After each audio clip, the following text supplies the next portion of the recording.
নমস্কাৰ, মোৰ নাম হিয়মণি বৰ্মন। মই PMC শিলগড়া হাই ছেকেণ্ডাৰী স্কুলৰ ছাত্ৰী। মই 7ম শ্ৰেণীত পঢ়ো। আমাৰ দলটোৰ নাম হ'ল স্মাৰ্ট শিলগড়া। আমাৰ প্ৰকল্পটোৰ নাম হ'ল প্ৰাকৃতিকভাৱে মহ খেদা দ্ৰব্য। এই প্ৰকল্পটোৰ উদ্দেশ্য হৈছে ৰাসায়নিক দ্ৰব্য ব্যৱহাৰ নকৰাকৈ আমি কেনেকৈ বিভিন্ন ধৰণৰ কীট পতংগৰ পৰা আঁতৰি থাকিব পাৰোঁ, সেয়ে আমি এই প্ৰকল্পটো প্ৰস্তুত কৰিছোঁ। আৰু আমি জানো যে মহ কামুৰিলে আমাৰ বিভিন্ন ধৰণৰ ৰোগ হ'ব পাৰে, যেনে ডেংগু, মেলেৰিয়া ইত্যাদি। আৰু এইখিনি বস্তু আমি প্ৰাকৃতিকভাৱে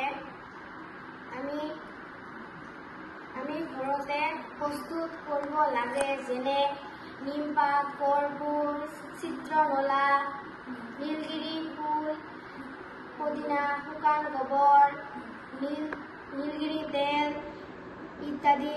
আৰু আমি এইখিনি বস্তু ঘৰতে মিহলাই বনাই ঘৰৰ নাইবা বজাৰত বিক্ৰী কৰিব পাৰোঁ আৰু নিজকে আত্মনিৰ্ভৰশীল বনাব পাৰোঁ।